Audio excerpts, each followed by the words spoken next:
ये सारी बात याद रखे कि जो शख्स भी जादूगर के पास जाएगा ना, तो जादूगर उसको बता देगा कि तुम क्यों आए हो, तुम्हें क्या बीमारी है, या क्या तकलीफ है, क्या तुम्हें प्रॉब्लम है, क्या आजकल चल रहा है, या तो माजी का, या फिर अब जो आज चल रहा है, सुबह क्या हो गया। ये सारी चीज़ें वो जादूगर उस शख्स को बता देता है, उसको इम्प्रेस करता है। और फिर लोग समझते हैं ये बहुत पहुंचा हुआ बाबा है, और फिर वो जो कहे वो करने लगते हैं। अब ये सारी चीज़ें वो कैसे बताता है? अगर शोबदेबाज है तो वो तो जाहिर है किसी के थ्रू उसने मालूम कर दिया। कभी कभी ये होता है ना, अपॉइंटमेंट लिए जाते हैं कि हम कल आएंगे आपके पास, तो वो फिर शोबदेबाज क्या करता है, किसी को पीछा करने लगाता है और बोलता है जाओ देखो उनके इधर क्या चल रहा है, किससे रिलेशन है, क्या है, वो मालूम कर लेते हैं।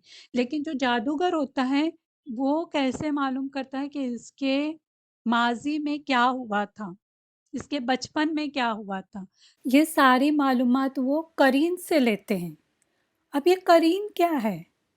करीन के बारे में हर एक को मालूम होना चाहिए कि करीन क्या चीज़ है। इसके बारे में ज़्यादा कुछ नहीं, थोड़ा ही मैं बता देती हूँ कि करीन क्या होता है और कैसे इसके ज़रिए जादूगर मदद लेते हैं मालूम करने के लिए, जो भी मरीज़ आया है उसके माजी के बारे में या हाल के बारे में। तो ये थोड़ी सी बात मैं यहाँ पर बता दूँगी। करीन उस जिन को कहते हैं जो हर एक इंसान के साथ होता है।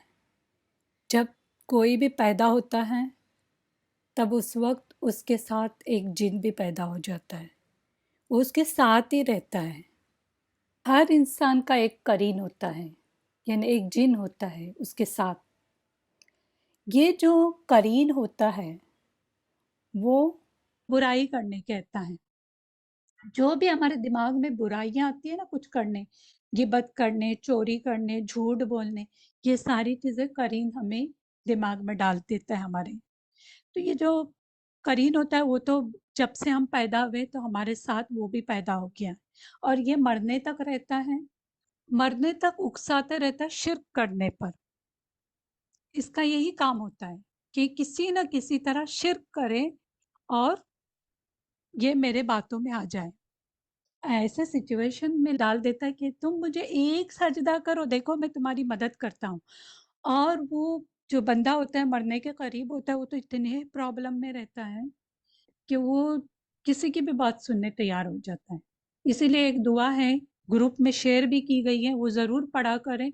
उसमें ये भी है कि जब मरने के वक्त जो बहकाते हैं ना शैतान, उससे भी पनाह मांगती हूँ अल्लाह की। बहुत बेहतरीन दुआ है, कभी कभी पढ़ा करें, बीच बीच में हफ्ते में एक बार चाहे तो पढ़ें। तो ये क्या करता है, करीन वैसे भी साथ ही होता है। अब ये करीन को पता है बचपन से लेके अभी तक मैंने क्या की, किसी को पता नहीं, मेरे माँ बाप को भी पता नहीं मैंने क्या क्या किया हुआ है, लेकिन करीन हर चीज जानता है। इवन बाथरूम में जाते हैं तो क्या कर रहे हैं वो भी पता है, किसी के सामने क्या कर रहे हैं वो भी पता है, बाहर क्या कर रहे हैं वो भी पता है, सब कुछ पता है इसे, पूरी हिस्ट्री मालूम है हमारी। अब ये जादूगर जो होता है ना, उसके पास एक उसका शैतान होता है, जिन होता है। अब ये उसका कोई दोस्त वगैरह नहीं होता और न ही वो उसके कंट्रोल में होता है, लेकिन वो शैतान उसको कुछ शिर्क करने के लिए कहता है या फिर अल्लाह की नाफरमानी करने के लिए कहता है, और फिर कहता है कि मैं तेरी मदद करूँगा। तो ये कॉन्ट्रैक्ट होते हैं आपस में। हालांकि कोई भी जिन किसी इंसान के कंट्रोल में नहीं रहता है। ये सब जो बोलते हैं ना, सब झूठ है। शैतान जो होता है वो क्यों मदद करता है, ताकि इंसान और ज़्यादा भटक सके और अल्लाह की नाफरमानी करे, शिर्क करे। इसके लिए वो कॉन्ट्रैक्ट लेता है उस जादूगर के साथ। अब जब तक वो जो जो बोलेगा करने के लिए, वो जब तक करते रहेगा गलत चीज़ें, शिर्क या जो भी अल्लाह की नाफरमानी, तब तक वो शैतान उसकी मदद करते रहेगा। बहरहाल, अब ये जादूगर क्या करता है, अपने शैतान को बोलता है कि ये जो मरीज़ है उसके करीन से पूछो, इसके पास्ट हिस्ट्री के बारे में, माजी में क्या हुआ था या हाल में क्या चल रहा है, घर में क्या चल रहा है, और दूसरी भी चीज़ें वो बहुत सारी मालूमात लेने के लिए कहता है।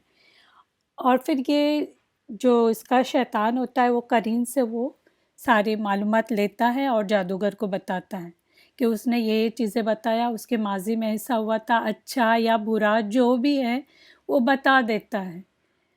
اب یہ جو بتایا اس نے، جو اس کے شیطان نے، جو مریض تھا اس کے قرین کے تھرو اس کو بتا دیا، یعنی قرین نے بھی ہیلپ کیا اس شیطان کی۔ اب وہ جو چیزیں بتائے گا آف کورس وہ صحیح میں اس مریض کے ساتھ ہوئی رہتی ہیں ماضی میں، تو اب یہ مریض اتنا امپریس ہوتا ہے کہ کچھ چیزیں اس نے ایسی بتائی جو میرے علاوہ کسی کو بھی پتہ نہیں تھی، نہ ہی میرے ماں باپ کو پتہ تھی، نہ کسی کو پتہ تھی۔ اس کو کیسے پتہ چلا کہ یہ تو بہت بڑا پہنچا ہوا بابا دکھتا ہے، ہیں؟ تو ایسے لوگ پھنس جاتے ہیں۔ یہ ہوتا ہے طریقہ ماضی جاننے کا یا حال جاننے کا، اس طریقے سے وہ بتاتے ہیں، جو جادوگر بتاتے ہیں نا، جو چیزیں تمہاری جو غیب کی چیزیں ہیں جو کسی کو نہیں پتہ تھی، صرف تمہیں ہی پتہ تھی، تمہارے ہی قرین کے ذریعے انہیں پتہ چلتا ہے۔ اور یاد رکھے غیب کا جو علم ہے نا وہ اللہ کے سوا کسی کے پاس نہیں ہے۔ اب یہ جادوگر نے بھی جو بتایا وہ کیا غیب نہیں تھا، وہ پتہ تھا قرین کو، اس نے وہ معلوم نالج اس کو دے دیا، اس کو پاس کیا، ورنہ غیب کا علم اللہ کے سوا کسی کو بھی نہیں ہے۔ تو یہ سب غیب دانی کا علم نہیں جانتے، یاد رکھیں، ان کو پہنچا ہوا نہیں سمجھے، بلکہ یہ غلط طریقوں سے تمہاری معلومات نکالتے ہیں، تو اس طریقے سے پھنسایا جاتا ہے لوگوں کو۔ آج میری بات جو بھی سن رہے ہیں نا، انہوں نے دوسروں تک بھی پہنچائے یہ بات، لوگوں کو بتائے کہ ریالٹی کیا ہے، صرف اپنے تک نہیں رکھے، اپنا ہی صرف فائدہ حاصل کرنے کی کوشش نہیں کرے، بلکہ دوسرے لوگ جو گمراہ ہو رہے ہیں ان کو گمراہی سے بچائے۔ یہ تمہارا بھی کام ہے، ہم سب کا کام ہے کہ لوگوں کو اندھیروں سے نکالے اور روشنی کی طرف لائے، دکھائے ریالٹی کیا ہے۔